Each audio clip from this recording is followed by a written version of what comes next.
monetarios relacionados con la inflación, yo tocaría ese tema que pienso que le va a interesar a todos. Perfecto, perfecto, sí, está muy en boga. ¿O tenés alguna idea de alguna otra cosa en particular? No, está muy en boga la dolarización y vemos todos los días que la inflación va volando, y si hay alguien que conoce del tema, es usted.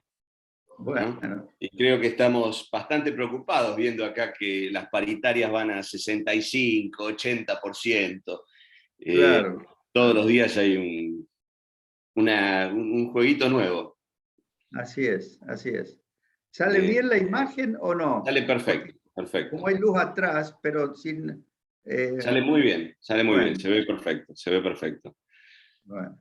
Bueno, ya en 2 minutitos largamos. Estos son parte de los Ateneos del Servicio de Cirugía, que hacemos Ateneos de interés general. La semana pasada estuvo con nosotros Miguel Wiñaski, que nos habló de integridad, ¿no? Y bueno, hoy lo tenemos a ustedes, después pasamos un poquitito más a una parte más médica también, más adelante. Claro. ¿Cuántas horas son tienen de Ateneo? ¿Cuántas horas? Es una hora todas las todos los semanas. martes. Todos los martes, sí. Cuando vos decís más adelante, te referís a otros martes. Otro martes, exactamente, otro martes. Claro. Otro martes. Claro. Sí. Así que... ¿Miguel Wiñaski es el padre o el hijo? El padre. El padre. Sí. El padre. Es un gran pensador, el padre. Sí, además un tipazo. Muy buena persona, así es. Sí, muy buena persona. Bueno, ya son las 8 de la mañana, así que Felipe, vos que estás ahí organizando.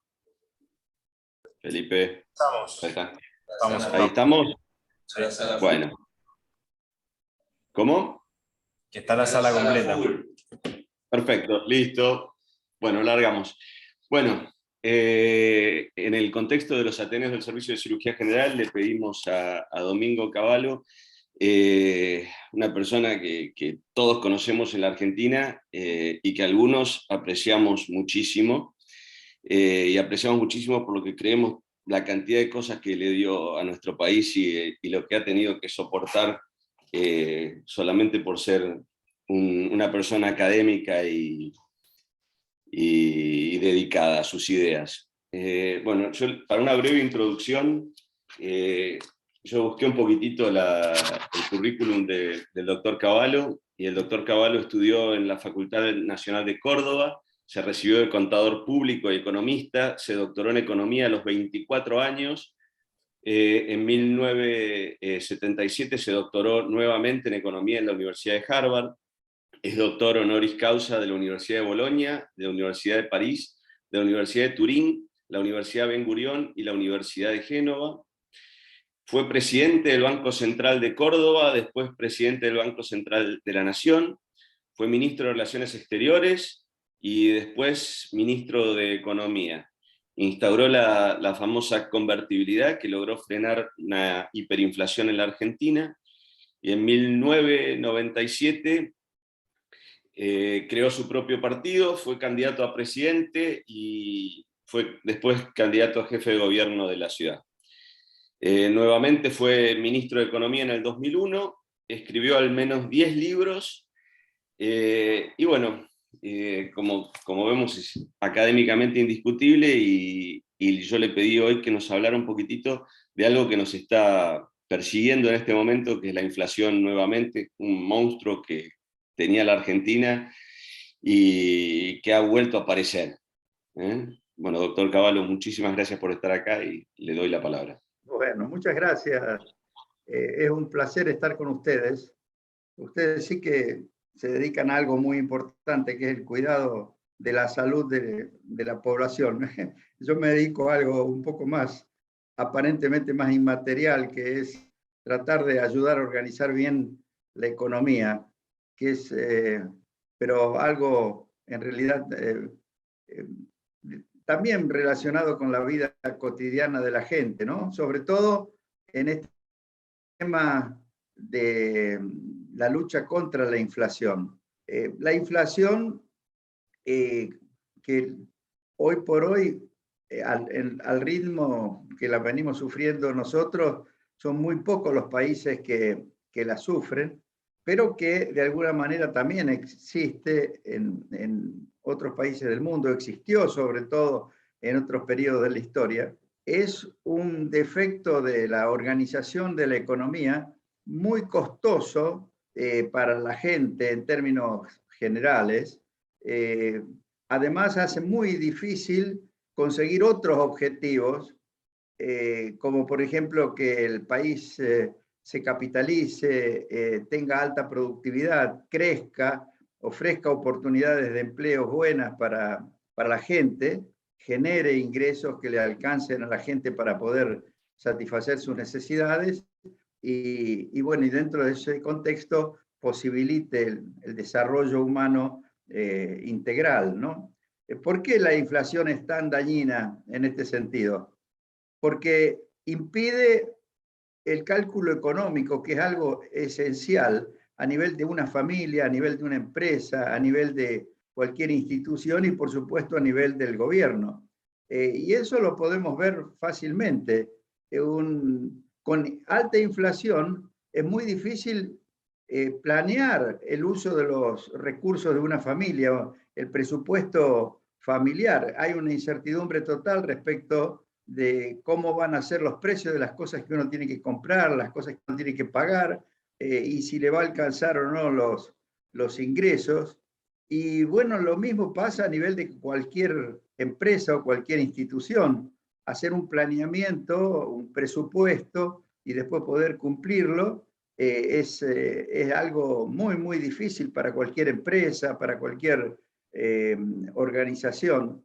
¿Y para qué decir del gobierno? El gobierno, cuando hay inflación, se trata de una institución muy importante para la organización de la sociedad que no puede tampoco planear sus actividades, no puede transmitirle a la gente realmente cuáles son las prioridades, cuántos recursos se asignan a cada una de las prioridades o de gasto, y después se hace muy difícil también de controlar la ejecución. Me acuerdo que por allá por mediados de la década del 80, cuando yo dirigía un instituto de investigaciones económicas en Córdoba, el de la Fundación Mediterránea, junto con un colega de la Universidad de La Plata, Adolfo Sturzenegger, el padre de Federico Sturzenegger, que fue hace poco presidente del Banco Central en el gobierno de Macri, el padre, que es un académico muy estudioso y muy observador de la realidad, acuñó una expresión que yo la utilicé en un libro que publiqué por esa época, titulado Volver a Crecer, que decía que Argentina tenía el peor de los sistemas económicos imaginables, no porque fuera demasiado socialista o porque fuera demasiado capitalista, sino porque era una mezcla de socialismo y capitalismo, pero con graves defectos las dos áreas de la economía, el área pública, digamos, socialista, y el área privada o capitalista. El área pública era un socialismo sin plan, y el área privada o capitalista era un capitalismo sin mercado. El plan es el mecanismo a través del cual se organiza la toma de decisiones en el área pública o área socialista de la economía. Y el mercado o los mercados son los mecanismos a través de los cuales se organiza y se coordinan las actividades en el área privada. Pero resulta que Argentina, por entonces, estoy hablando de mediados de la década del 80, no tenía plan, ni siquiera el mínimo plan que tiene que tener el sector público o el área socialista de la economía, que es un presupuesto bien explícito respecto a las asignaciones de gastos, al origen de los recursos, al financiamiento de algún déficit, si es que existe, y por supuesto, al no tener un presupuesto, tampoco podía controlar ni saber qué es lo que estaba realmente haciendo con los recursos, y el pueblo, me refiero a la gente, ¿no? Y por otro lado, el capitalismo, o la parte privada de la economía, era un sistema en el cual no había transparencia ni competencia en los mercados, sino que había una gran cantidad de intervenciones casuísticas del Estado, a su vez que ponían trabas al funcionamiento de la actividad económica, regulaciones excesivas e innecesarias, impuestos muy diferenciados y distorsivos y arbitrarios que en algunos momentos se aplicaban sobre algunas actividades, en otros momentos sobre otras, interferencias en el comercio, tanto interior como exterior, que hacían que no funcionaran los mercados. Entonces nos pusimos a ver cuáles eran los factores que habían llevado a tal desorganización de la economía. Y llegamos a la conclusión de que el principal factor que no permitía, por un lado, al sector público estar bien organizado y funcionar adecuadamente, y al sector privado también funcionar como una economía productiva, una economía en crecimiento, una economía sana, y que ofreciera buenas oportunidades de empleo, era la inflación. Y entonces nos pusimos a pensar cómo se resuelve el problema de la inflación. Y ahora voy a entrar en este tema. El problema es esencialmente un problema monetario, tiene que ver con la organización monetaria de la economía, pero sin moneda, es decir, cuando no hay un medio de pago que a su vez sirva para proteger el ahorro de la gente, la economía funciona muy mal y va a tener cada vez más inflación, ¿no? ¿Cuál es el rol del dinero, digamos, para utilizar el nombre con el que se conoce vulgarmente? El rol del dinero es facilitar todos los intercambios, todas las transacciones. Si no hubiera dinero, habría que recurrir al trueque cuando uno quiere cambiar un bien por otro o cobrar un servicio. El dinero permite hacer esos intercambios de una manera muy descentralizada y muy eficiente, pero no es solo ese el rol que tiene el dinero. Hay un rol aún más importante, que es preservar el valor del ahorro. Es decir, si yo ingreso una cantidad de dinero porque trabajo y cobro por mis servicios o por el trabajo que he desarrollado, gasto una parte y me queda otra que es el ahorro. Si yo lo mantengo en dinero o en algún activo financiero denominado en términos de dinero, espero que el valor de ese dinero o de ese activo financiero se mantenga el poder adquisitivo. Eso es clave para que el dinero cumpla con su misión. El tema es que la inflación hace que el dinero que emite el Banco Central y que se utiliza cotidianamente, si bien sirve para las transacciones, con algunas limitaciones incluso, que ya voy a mencionar, no sirve como reserva de valor, porque precisamente va perdiendo valor continuadamente a través del denominado proceso inflacionario. Por eso, ¿cuál es el grave problema de que el dinero no ofrezca condiciones para preservar el valor del ahorro? El problema es que la gente va a ahorrar cada vez menos, o si ahorra, va a buscar de invertirlo en otro tipo de dinero, ¿no? Y es ahí donde aparece, en general, el dólar o alguna otra moneda o algún otro activo líquido alternativo. Uno dice, bueno, ¿qué problema hay? En realidad, desde el punto de vista individual, si yo ahorro y puedo ponerlo en dólares, preservo el valor. Es decir, que en ese caso, aparentemente la inflación no me afecta el valor del ahorro porque yo he depositado ese dinero en dólares y lo tengo protegido porque el dólar es una moneda que preserva su valor. Pero, ¿cuál es el problema? El problema es que de esa forma el ahorro en realidad se va de la economía.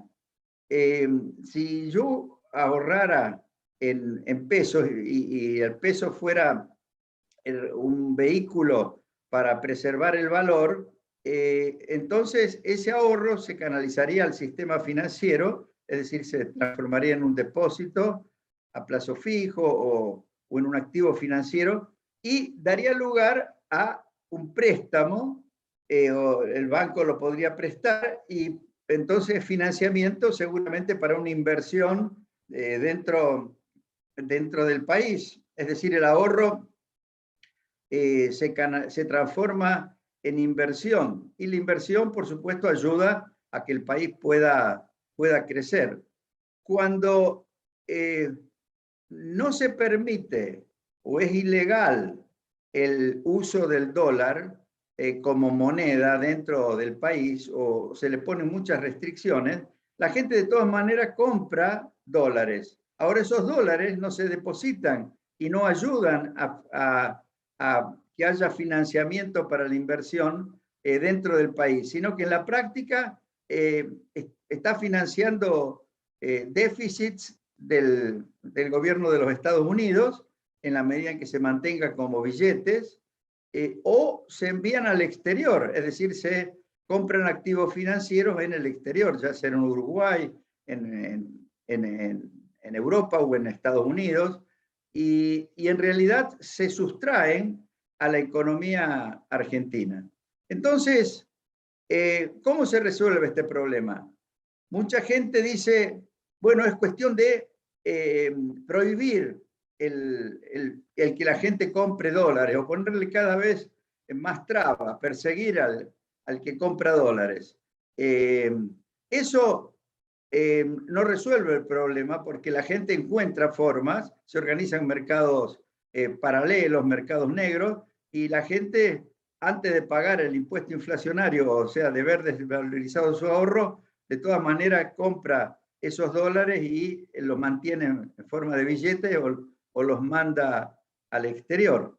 Otra gente dice, tenemos que convencer a los argentinos de que no es patriótico comprar dólares, que la gente tiene que utilizar el peso, y en realidad es imposible pensar en convencer a la gente de que se cause un daño, como por ejemplo perder el valor de sus ahorros. Bueno, ¿cuál fue la solución que yo imaginé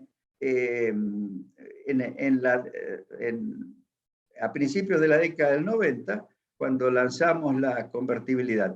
Antes que nada, y esto es lo que quiero destacar, porque normalmente no se entiende o no se conoce, muchos economistas incluso no advierten, lo que hizo de alguna manera el milagro de inmediato eliminar la inflación, o por lo menos ayudó a eliminar rápidamente la inflación, fue la legalización del uso del dólar, obviamente en competencia con la moneda local que teníamos por entonces, que era el austral, ¿no? El austral perdía valor permanentemente, a pesar de que había habido un intento de estabilizarlo y que por algunos años había dado resultado con el plan austral, pero luego entró en una fase de desvalorización muy rápida, de inflación muy alta, y llegó a una situación de hiperinflación, es decir, una inflación altísima, y entonces la primera decisión fue legalizar el uso del dólar. Uno puede decir, pero ¿cómo? ¿Se le facilitó a la gente que comprara dólares y que pudiera utilizar el dólar para proteger sus ahorros? Sí, la gente lo venía haciendo, pero era ilegal. Al ser ilegal, no se podía organizar la intermediación financiera en dólares, mientras que al legalizarse se autorizó a los bancos a que, por supuesto, recibieran depósitos en dólares y pudieran hacer préstamos en dólares, además que si una empresa necesitaba crédito y no lo conseguía, en lugar de ir a buscarlo al exterior, pidiera al sistema bancario o en la Argentina emitiera bonos en dólares que le permitieran acceder a esos recursos, a ese financiamiento. Y entonces lo que se logró no es que la gente deje de comprar dólares. La gente siguió comprando dólares como antes, cuando estaba prohibido, pero esos dólares empezaron a servir para financiar actividades e inversión dentro del país. Eso se consiguió con la legalización del uso del dólar. Pero esto no significa que iba a desaparecer la inflación, porque en realidad los precios se medían en la otra moneda, en el austral, que se desvalorizaba a un ritmo muy acelerado. Entonces, ahí la idea que tuvimos, mirando una experiencia histórica de Argentina y de otros países, de fines del siglo XIX, principios del siglo XX, fue cambiar la naturaleza de la moneda argentina. El austral, como todas las monedas que habían circulado en Argentina antes, peso ley, peso argentino, etcétera, era moneda fiduciaria sin ningún tipo de respaldo. Entonces, lo que pensamos fue, vamos a introducir una nueva moneda, en realidad 4 ceros, pero con una naturaleza diferente. Esa nueva moneda solo va a poder ser emitida contra la entrada de una cantidad equivalente de dólares. Y por lo tanto, no va a poder desvalorizarse con relación al dólar. La gente lo va a ver como una moneda que es prácticamente un dólar, nada más que emitido por el Banco Central de la República Argentina. Y entonces entró a funcionar el peso, le llamamos el peso convertible en dólares, a través de lo que se llama una caja de conversión. En realidad el Banco Central se transformó en una caja de conversión, que las cajas de conversión habían existido en todos los países a fines de la década de 1900 y a principios de la década del año, de la década del siglo XX, digamos, y, perdón, del siglo XIX y del siglo XX, antes de que nacieran los bancos centrales. En realidad los bancos centrales nacieron como una transformación de las cajas de conversión. Nosotros habíamos tenido una caja de conversión exitosa que la había creado Carlos Pellegrini después de la crisis de 1890 y que se había puesto totalmente en funcionamiento en 1899 y que prácticamente funcionó con algunos altibajos, pero funcionó bien hasta 1930, incluso después de la crisis del 30, hasta la creación del Banco Central en el año 35, funcionó bastante bien esa caja de conversión y hizo que el peso de aquella época fuera un peso muy estable con respecto primero a la libra esterlina, que era la moneda global de esa época, y luego con respecto al dólar y en general con respecto al oro que respaldaba a aquellas monedas en aquella época, ¿no? Entonces nosotros creamos la caja de conversión y pusimos en marcha el peso convertible. Dio la casualidad, y esto era una casualidad, que en el momento en que yo decidí que debíamos lanzar la caja de conversión, había en total 40.000 millones de australes en circulación y había alrededor de 4.000 millones de dólares de reservas en el Banco Central.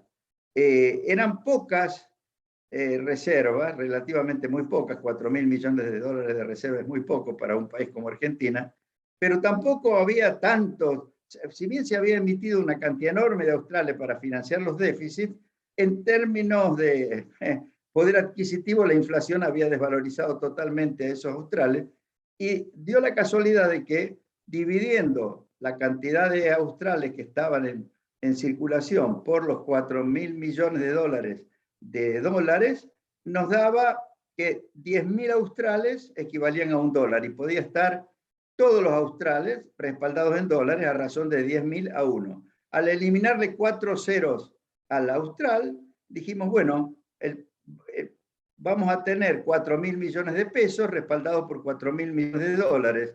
Y así nació la convertibilidad. Todo esto lo pusimos en una ley que a su vez dispuso algo muy importante, que fue la prohibición de indexar contratos. O sea, los contratos había que hacerlo todos en términos nominales, sin ajuste por inflación. Y, por supuesto, además de todo eso, se dispuso que, por ejemplo, los salarios debían fijarse previa negociación de productividad y que todos los contratos debían celebrarse o en esta moneda convertible, los contratos de pagar una cierta suma de dinero o de cobrar un servicio, etcétera, en el tiempo, en el peso convertible o en dólares, y que era indiferente manejarse con pesos convertibles o con dólares.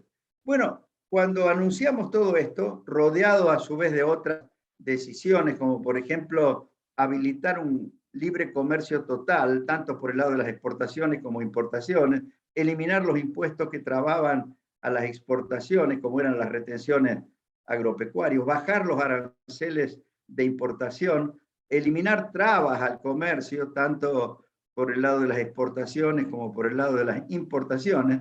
Eso, más el anuncio de que se iban a perfeccionar las privatizaciones que ya se habían hecho y se iban a privatizar todas las empresas que todavía estaban en manos del Estado, y ya voy a explicar por qué era tan importante eso.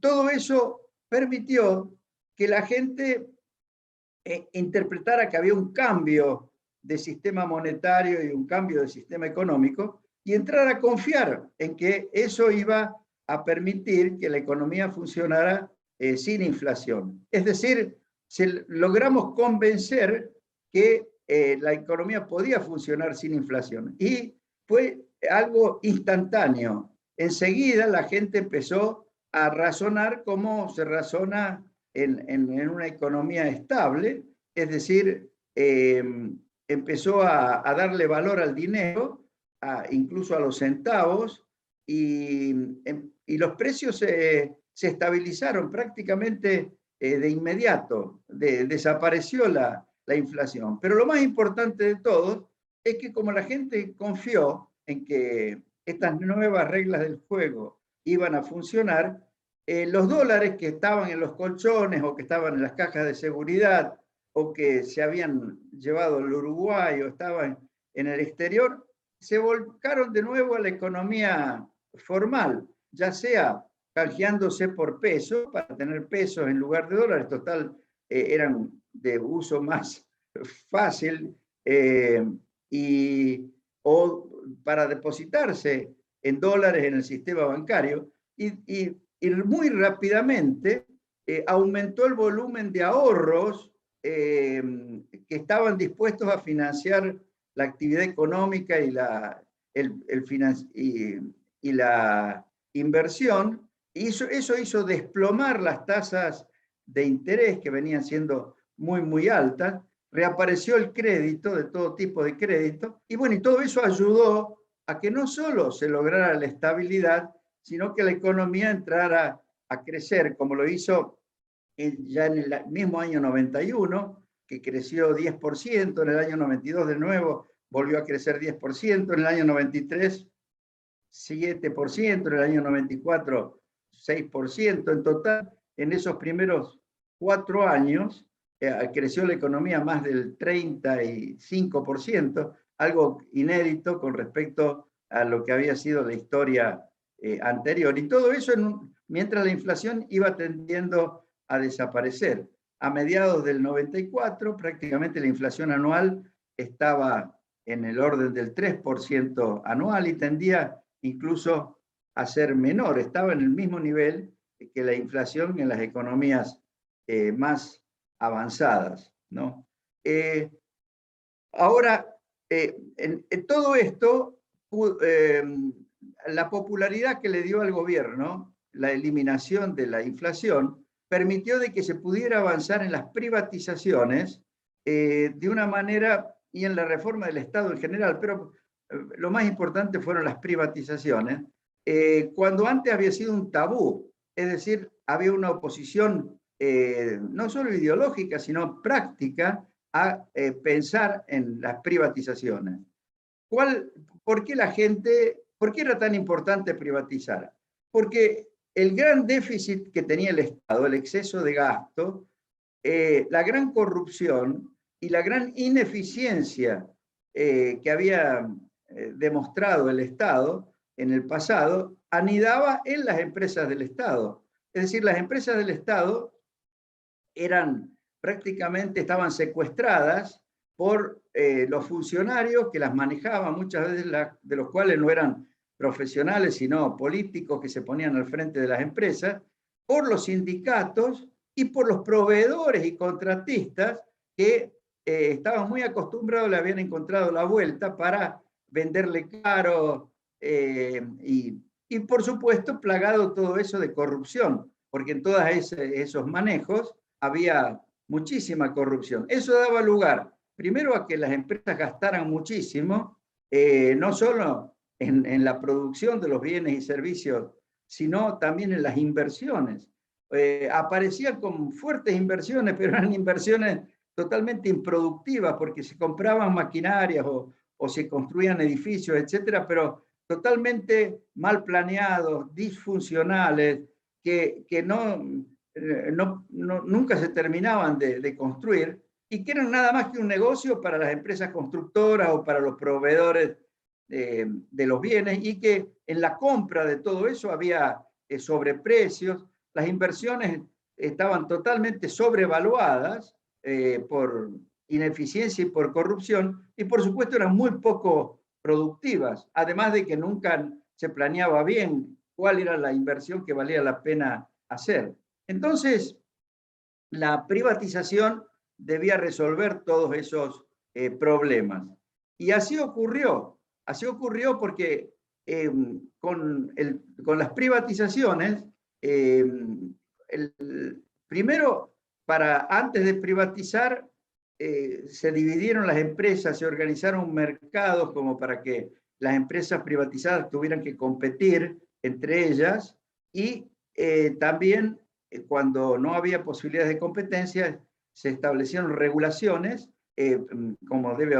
pero con sentido de eficiencia. Bueno, en fin, entonces, al lanzarse las privatizaciones, se consiguió, por un lado, abrir oportunidades de inversión para el sector privado. Y es así que muchos ahorros de Argentina, estos que habían renacido y estaban en el sistema financiero, y también ahorros del exterior, es decir, gente que decidió invertir en la Argentina, encontraron atractivas invertir en las privatizaciones, y vinieron todos esos capitales y se hicieron inversiones muy importantes, sobre todo en el área de energía, en el área de los transportes, en el área de las comunicaciones, por supuesto, en el área en general de la infraestructura. Ahora, esas inversiones, cuando son hechas por el sector privado, en un ambiente de competencia o con buenas regulaciones, se transforman en inversiones muy eficientes, porque el que va a aportar su propio capital evalúa bien qué tipo de inversión hay que hacer, con qué características para que sea redituable. El rédito no va a venir de una coima, de un acto de corrupción, sino que va a venir de que después esa inversión dé lugar a la producción de bienes y servicios que se puedan vender y que sean demandados por la gente, y que la gente esté dispuesta a pagarlo, y que eso le genere las utilidades a la empresa como para remunerar el esfuerzo de haber invertido. En fin, eso fue muy, muy importante como proceso y dio lugar a que, por ejemplo, voy a tomar el rubro que hoy es más crítico, que es el rubro de la energía.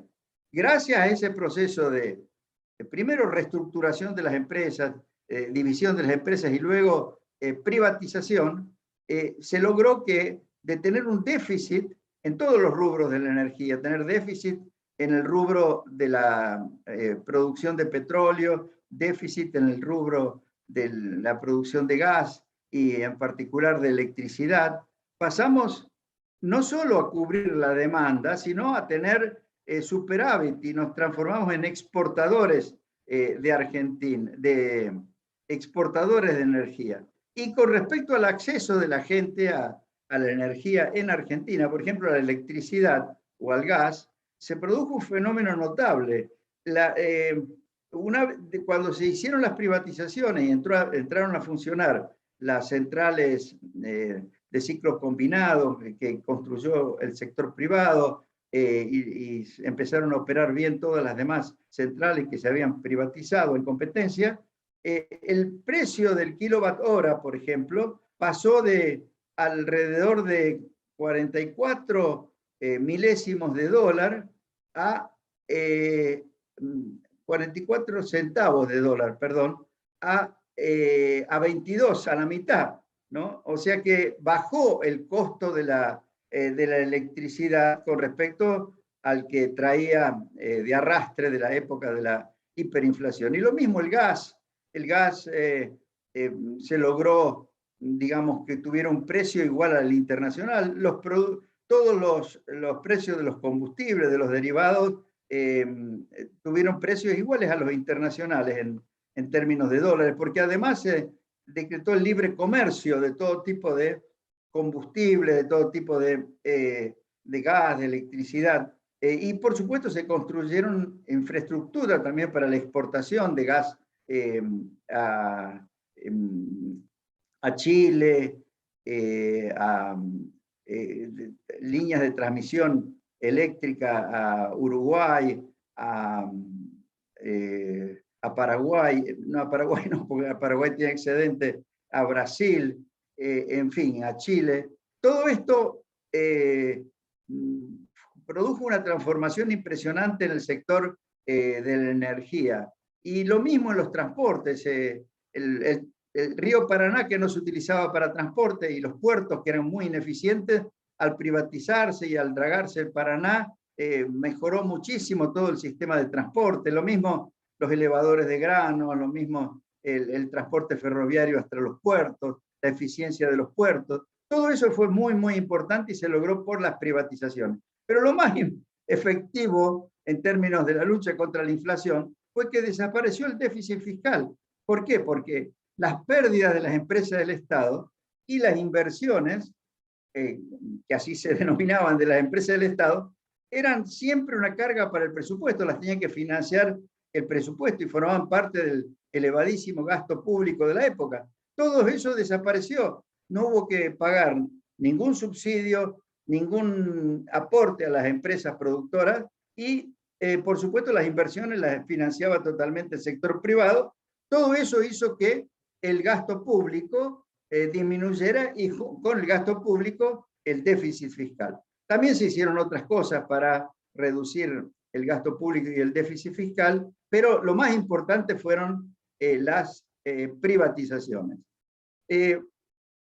En fin, por supuesto, hubo un efecto, si se quiere, colateral negativo que es imposible evitar y hay que buscar que con el tiempo se corrija, que es el tema de la desocupación. ¿Por qué? Porque como uno de los defectos de las empresas del Estado no eran solo que invertían mal, sino que ocupaban gente que en realidad no producía nada.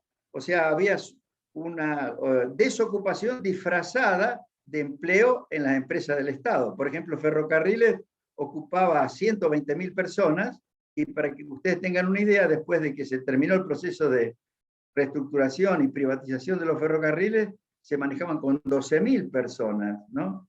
YPF tenía 55.000 personas, luego de reestructurada y funcionando bien, se manejaba con 6.000 personas. Y así, Segva, Entel, todas estas empresas tuvieron que prescindir de personal, para lo cual se crearon sistemas de retiro voluntario, se indemnizó a la gente, pero claro, esa gente, no todos estaban preparados para conseguir fácilmente un trabajo alternativo. Algunos pusieron negocios, pero no estaban habituados a manejar negocios y no les fue bien. Otros lisa y llanamente quedaron desocupados. Algunos consiguieron emplearse, pero ese fue un tema en el cual no pudimos avanzar suficientemente rápido porque las empresas privadas empezaron a invertir y a ofrecer oportunidades de empleo. Hubo una reactivación de la economía, pero justamente ahí interfirieron bastante las leyes laborales que hacían que sobre todo la pequeña y mediana empresa no estuviera muy dispuesta a crear empleos formales por todas las consecuencias que traería luego en caso de que no les fuera bien un despido o los accidentes de trabajo. Hubo que encarar la modificación de las leyes laborales como para hacer viable, sobre todo el desarrollo de la pequeña y mediana empresa. Y en eso fuimos un poco lerdos, aunque también tratamos de avanzar.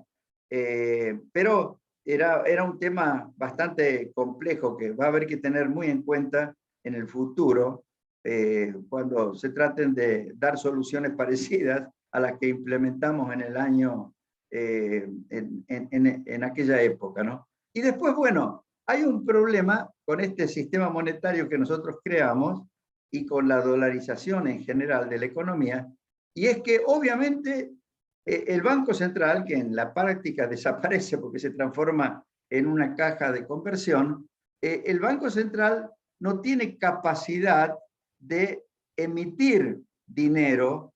¿Y qué inconveniente crea eso? Bueno, en general no debería crear inconveniente, porque la emisión de dinero, en la medida en que solo sirve para producir inflación, es mejor que no exista, pero hay circunstancias, por ejemplo, cuando llega a haber una corrida bancaria, la gente se asusta y empieza a sacar sus depósitos del banco. Como los bancos tienen prestado ese dinero a través de lo que se llama el sistema de encaje fraccionario, no tienen un prestamista de última instancia que les pueda dar dinero como para que no se les termine y puedan enfrentar el retiro de los depósitos, ¿no? Que por eso se crearon los bancos centrales, para proveer financiamiento de última instancia al sistema bancario. Y también, si por ejemplo, de repente hay una caída en la recaudación impositiva por un shock externo, como ocurrió en el año 95, por ejemplo, con el efecto de la crisis tequila, en general el Estado también empieza a incurrir en un déficit y si el Banco Central puede emitir dinero, en ese momento podría el Banco Central financiar ese déficit, y si no puede emitir dinero, no tiene otra alternativa el gobierno que acudir al endeudamiento para poder financiar ese déficit, ¿no? Y por supuesto, en circunstancias como esa, como hicimos en el año 95, hay que conseguir que desde el exterior nos apoyen los organismos multilaterales de crédito para evitar que esas crisis se profundicen, que es lo que hicimos en el año 95, y al cabo de un año ya la economía estaba estabilizada de nuevo y creciendo, y no fue necesario introducir la inflación ni abandonar las reglas del sistema monetario. Pero obviamente que si uno pudiera emitir dinero, en ciertas circunstancias sería bueno para evitar o que se profundicen las crisis y no depender tanto de que confíen en el exterior. Ahora, ¿qué ocurre?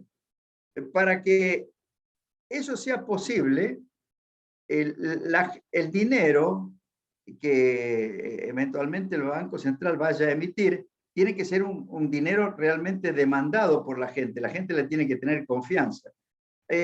Ustedes se podrán preguntar, y muchas veces se preguntan, y voy a tratar de terminar para dar lugar a preguntas,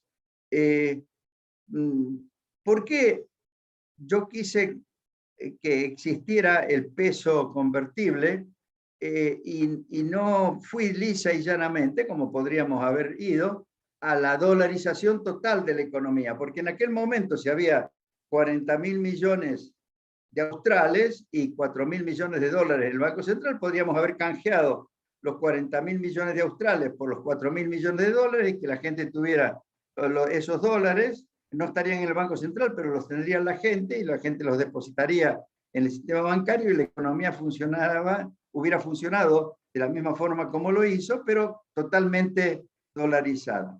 Yo pensaba que Argentina tenía eventualmente en el futuro que tener una moneda fiduciaria, es decir, una moneda que sin estar respaldada enteramente por la moneda extranjera, pudiera ser administrada y manejada por un banco central independiente que entonces sí tuviera la prerrogativa de ser emitida esa moneda en caso de una crisis bancaria o de una crisis fiscal, y por supuesto que luego de superar esa crisis el Banco Central fuera capaz de rescatarla, la moneda, para evitar que se transforme en inflación.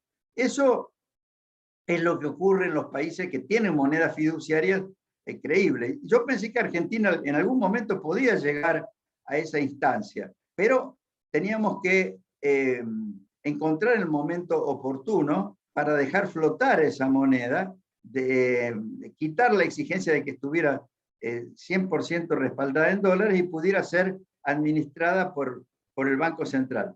Ese momento pudo haber llegado en el año 97, yo lo expliqué esto en varios libros. Lamentablemente yo en ese momento ya no influía porque no estaba en el ministerio y quienes manejaron la economía en realidad razonaban como si estuviera totalmente dolarizada, y se desaprovechó un momento donde podríamos haber ido a un sistema bimonetario con el peso convertible pero no fijado necesariamente en dólares y el dólar funcionando en competencia, que hubiera sido mejor que haber continuado permanentemente con el régimen tal como había sido creado. Pero esa oportunidad se desaprovechó.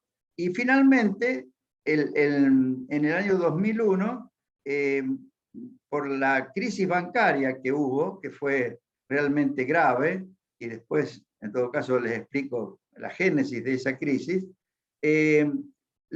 cuando cayó el gobierno de la Rúa, del cual yo era ministro de Economía, el nuevo gobierno que se constituyó, presidido por Dualde, decidió destruir el sistema monetario y llevó adelante lo que se llamó la pesificación compulsiva. Todos los contratos en dólares, incluidos depósitos, préstamos, se transformaron en pesos 1 a 1, o en algunos casos 1,41, y luego la gente se encontró con que todo lo que creía tener en dólares lo tenía en pesos. Por supuesto se desesperó por volver a comprar dólares, el precio del dólar saltó a casi 4 pesos, y a partir de ahí, como por otro lado congelaron las tarifas de los servicios públicos, virtualmente se expropiaron todas las capitales que habían sido invertidos en privatizaciones, y a partir de ahí se desorganizó totalmente la economía, y estamos ahora a 21 años de esa fecha, con una economía tan mal organizada como la teníamos a mediados de la década del 80. Y eso hay que resolverlo, y entonces lo que se plantea ahora es cómo resolverlo. Esto es todo otro capítulo, seguramente a ustedes les interesará también, pero yo voy a dejar de pie a que me hagan preguntas, porque si no, no van a, voy a agotar la hora hablando y no les voy a responder ninguna de las preguntas. Bueno, Pablo, muchísimas gracias. Muy interesante. Yo quiero ser el primero en hacer una pregunta porque queda poquito tiempo y si no yo que lo invité no voy a poder hacer preguntas, y quería hacerle una pregunta. Mire, usted habló de un montón de cuestiones técnicas, pero en un momento resaltó que el cambio básicamente fue un cambio de confianza y un cambio cultural, ¿no? Que es lo que verdaderamente le dio sustancia al plan económico teórico.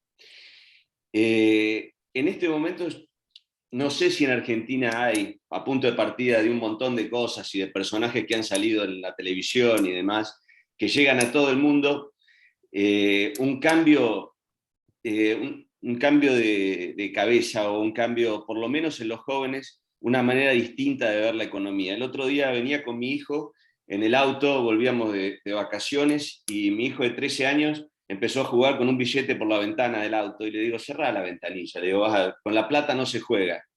Y me dice, no, papá, vos tendrías que estar orgulloso de mí, porque si se me vuela el billete, ¿no?, estoy bajando la cantidad de plata que circula y así bajo la inflación.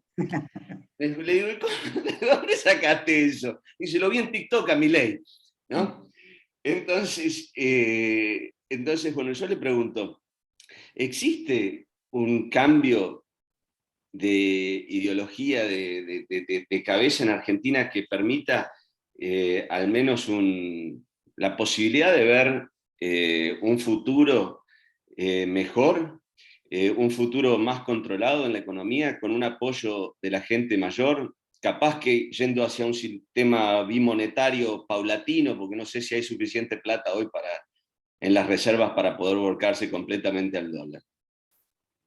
Bueno, justamente, a pesar de que mucha gente se asusta y lo ataca a Milei, dicen que es loco, un poquito espero en su estilo, en su forma de expresarse, pero está haciendo una labor muy, muy importante. Está revalorizando el concepto de la libertad individual en materia económica, también del respeto a los derechos de propiedad y otras cuestiones que son fundamentales. Lo que él señala como el problema de la casta política es una forma que él encontró de explicar que, bueno, que lamentablemente dentro de la clase política y de los que manejan el Estado hay una gran tendencia a la corrupción y a enriquecerse personalmente y a dar beneficios a los amigos y no pensar realmente en el interés general y en el bien común. Él está ayudando, y sobre todo yo estoy sorprendido cómo los jóvenes, en la época en que yo era estudiante, claro, soy mucho mayor que ustedes, pero yo era dirigente estudiantil, y los que teníamos ideas favorables, digamos, a la libertad y a una economía de mercado, etcétera, éramos una minoría total. El marxismo y en general el estatismo cautivaba al grueso de los jóvenes. Por supuesto, no estaban todos en la misma línea, había troquistas, había marxistas, había reformistas que se decían, digamos así, no comunistas, pero la izquierda prevalecía totalmente entre los jóvenes, ¿no? Y hoy día yo veo que hay muchos jóvenes, pero no solo en las universidades, también en los barrios pobres, etcétera, que han comprado o están comprando el discurso de Milei. Y en ese sentido, yo creo que él está haciendo una tarea muy útil. La dificultad que tiene Milei y que tendría cualquier movimiento político que se inicia y se desarrolla como se está desarrollando el de él, es que si llega al gobierno, no va a tener una estructura que lo apoye, digamos, diputados, senadores y operadores en los distintos rubros capaces de implementar todas esas reformas. Por lo tanto, yo creo que lo positivo, o para que esto se transforme en algo positivo, va a tener que haber, y quizás sea después de las elecciones del año próximo, y cuando Milei logre una cierta inserción en el sistema político, él va a tener que desarrollar la capacidad de convencer también al resto, a suficientes dirigentes políticos de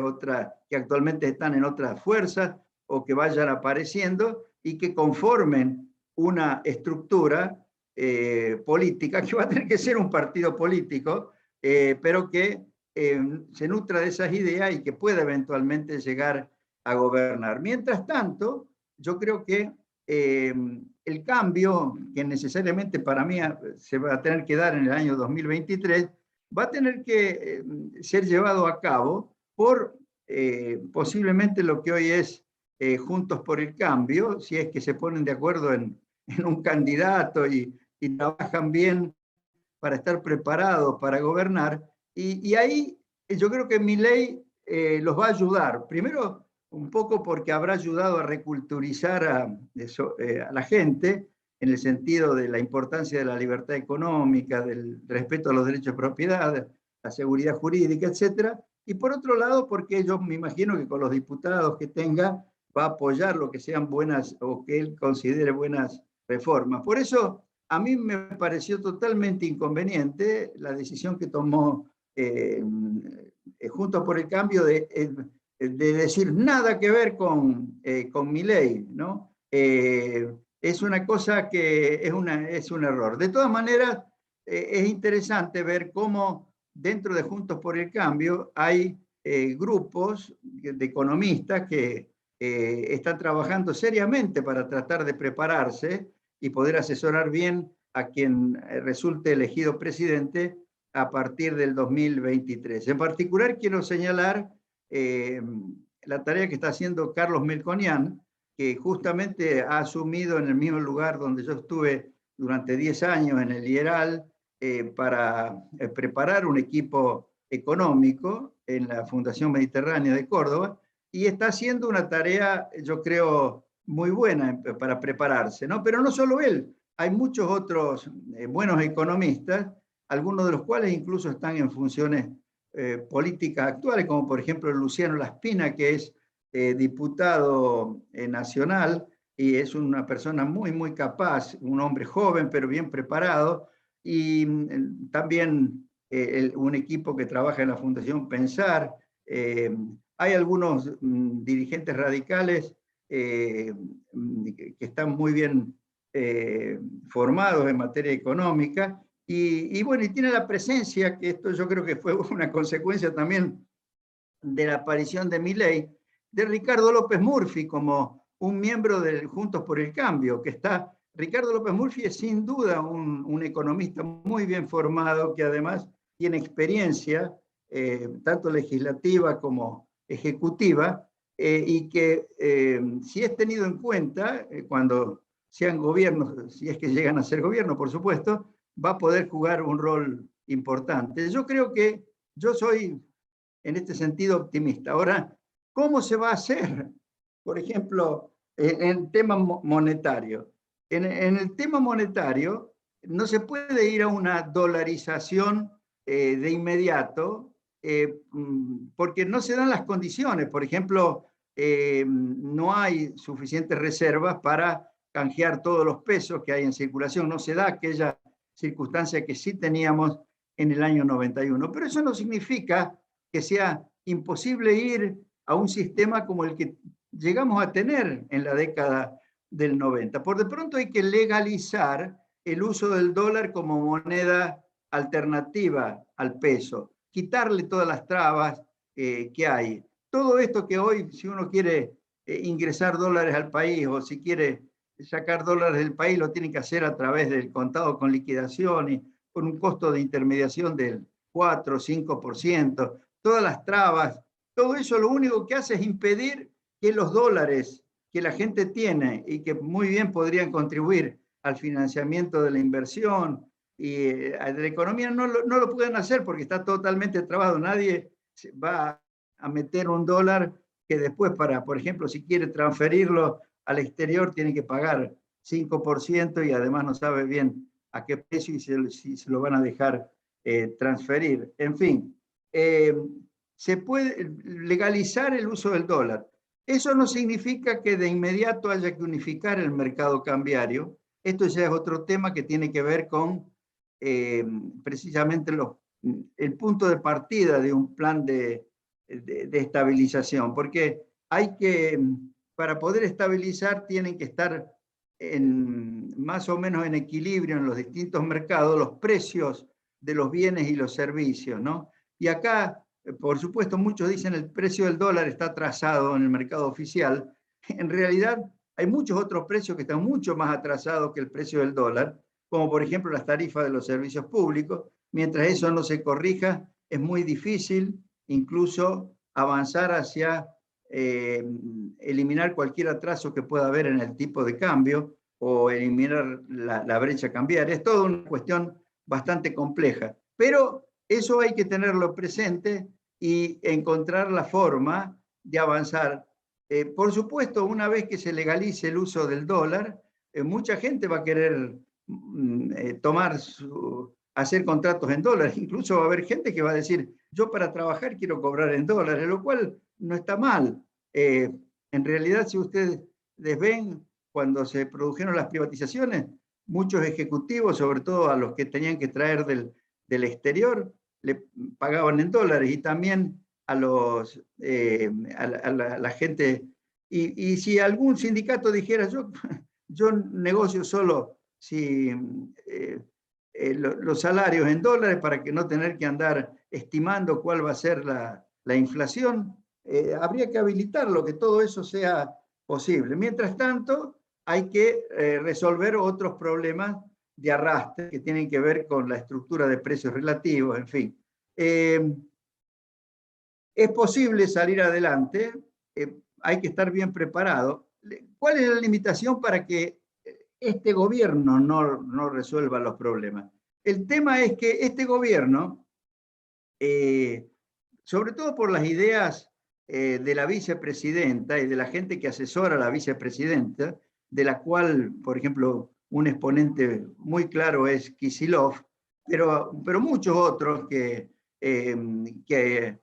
rodean a la vicepresidenta, tienen una idea de una economía socialista, de una economía estatista, de una economía que no funcione a través de los mercados competitivos, sino que y donde no sea el sector privado el que toma las decisiones de inversión y de asignación de recursos, sino el sector público metiéndose en todos los aspectos, y que por lo tanto interfieren en el comercio exterior, en el comercio interior, sanciona impuestos que son muy distorsivos y por supuesto gasta muchísimo, y trata de resolver los problemas de falta de empleo y de pobreza con subsidios que a su vez cargan cada vez más sobre el gasto público, al extremo de que se subsidian los servicios de electricidad y de gas, que como bien ha dicho Guzmán,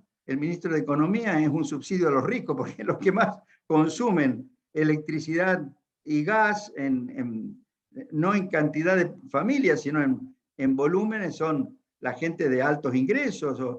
Bueno, pero todo eso, lamentablemente, con esas ideas, que yo creo que condicionan totalmente a este gobierno, porque si bien el presidente Alberto Fernández, y por lo que él decía cuando era crítico del gobierno de Cristina, aparentemente podría llegar a tener las ideas correctas, y tiene algunos funcionarios que tienen las ideas correctas, la ideología predominante, que es la de la persona que detenta realmente el poder en la Argentina, que es la vicepresidenta, hace imposible que este gobierno encuentre una buena solución al problema de la inflación, ¿no? En fin, pero yo creo que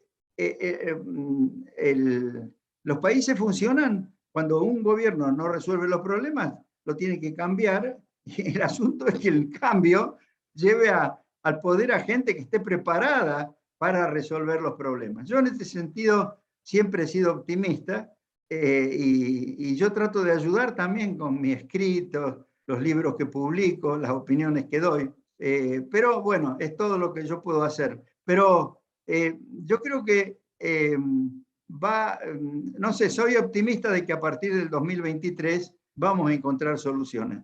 Cuando las encontramos a principios de los 90, también había desesperanza, sentido de frustración, la gente estaba muy angustiada, muchos creían que no había ningún tipo de solución y sin embargo encontramos la forma de inspirar confianza. Yo creo que ahora, Dios mediante, y con un poco de buena suerte, vamos a poder hacerlo a partir del 2023. Las circunstancias internacionales, bueno, no voy a tener tiempo de desarrollar, pero ofrecen oportunidades, a pesar de los riesgos que hay, por supuesto siempre, pero ofrecen oportunidades para que Argentina pueda, digamos, pegar un salto hacia adelante, si es capaz de ofrecer las mínimas garantías a los que apuesten su dinero invirtiendo en el país, sean argentinos o sean extranjeros, y seamos capaces de acceder a todo el avance tecnológico, aprovechar la capacidad en materia de conocimiento y de capacidad empresarial también que tienen los jóvenes argentinos y que se está demostrando en empresas que se han creado y que rápidamente se han globalizado y se han valorizado mucho desde Argentina. Lamentablemente luego los que crean esas empresas y los que tienen todos esos conocimientos muchas veces se tienen que ir del país para poder seguir progresando, porque acá se le ponen muchas trabas, pero esto yo creo que puede cambiar. Bueno, ustedes están haciendo una tarea muy importante y yo creo que para una Argentina bien organizada, la labor que ustedes desarrollan también se valorizaría mucho más. Les agradezco mucho que me hayan invitado. Lamentablemente yo voy a tener que retirarme porque tengo que iniciar mi jornada diaria de caminatas, siguiendo los consejos de ustedes, de los médicos, y tengo un amigo al que había citado para que saliéramos a caminar juntos, que ya ha llegado. Así que les agradezco que me hayan invitado y espero que esta charla les haya interesado. Muchísimas, muchísimas, muchísimas gracias. Y bueno, de parte mía personalmente le agradezco por todo lo que ha intentado hacer por nuestra nación. Les mando un gran abrazo y nos vemos en octubre. Muy bien. Hasta entonces.